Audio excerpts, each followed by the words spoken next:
Жохан жазған ізгі хабар 3-ші тарау.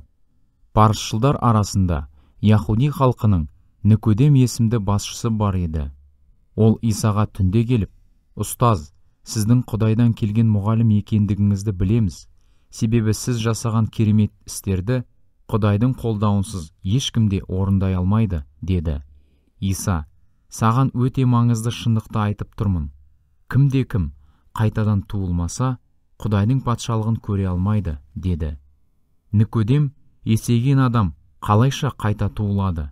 Шешесінің құрсағына еніп, екінші рет дүниеге келуі мүмкін бе?» деп сұрады. Иса: «Саған өте маңызды шындықты айтайын. Кім судан және киелі рухтан туылмаса, Құдайдың патшалығын көре алмайды.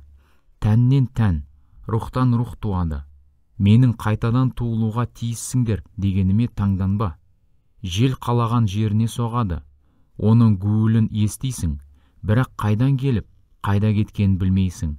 Киелі рухтан туылған әр адамның басынан өткенді де осыған ұқсас», деді.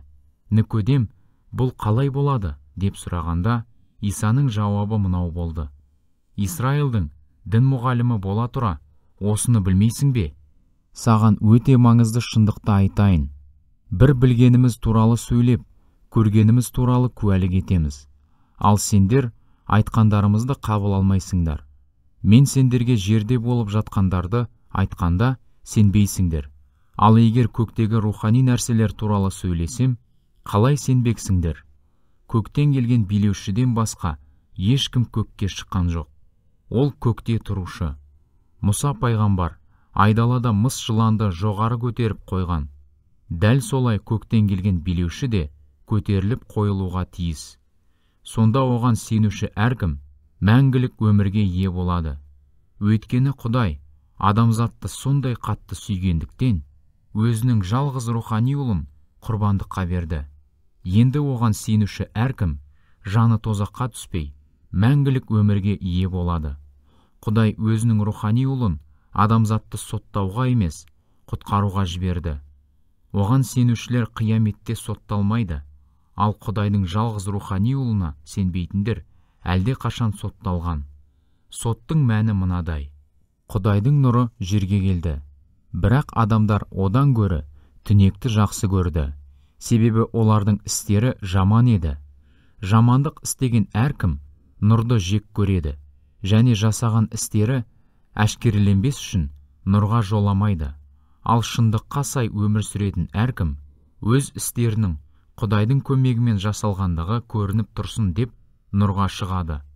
Бұдан кейін Иса шәкірттерімен Яхудея аймағына барды.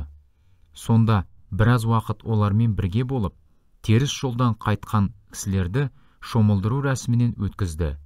Жақия пайғамбар да Сәлім қаласына жақын Енонда осы рәсімді орындап жүрді.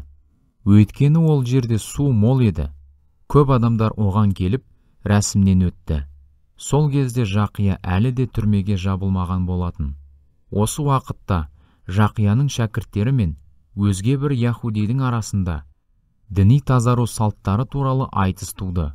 Олар Жақияға келіп: «Ұстаз, өткенде Иорданның арғы жағында сізбен бірге болған адамдарға өзіңіз жақсы куәлік берген едіңіз. Ал енді ол да шомылдыру рәсімін орындауда. Жұрттың бәрі соған барып жатыр», деді.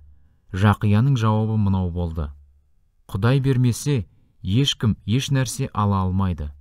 Мен Мәсіхтің өзі емеспін, тек оның алдынан жіберілген хабаршысы ғанамын. Деп айтқаныма сендер өздерің куәсіңдер. Қалыңдығы бар кісі, күйеу жігіт қой, оның күтіп тұрған досы даусын естіп қуанады. Қазір менің қуанышым қойныма сыймай тұр.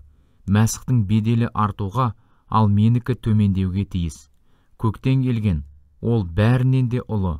Жерден пайда болған мен жердікімін, сондықтан жердің тұрғысынан сөйлеймін. Көктен келген Мәсіх бәрінен де үстем. Ол өзінің көкте көріп естігеніне куәлік етеді. Алайда оның шынайы хабарын көпшілік қабылдамайды.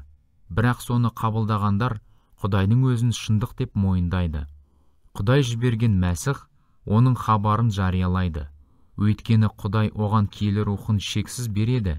әкесі ұлын сүйіп, оның қолына бар билікті тапсырған. Құдайдың рухани ұлына сенушілер мәңгілік өмірге ие, ал оны тыңдамағандар шынайы өмірді көрмей, Құдайдың төніп тұрған қаһарына ұшырайды.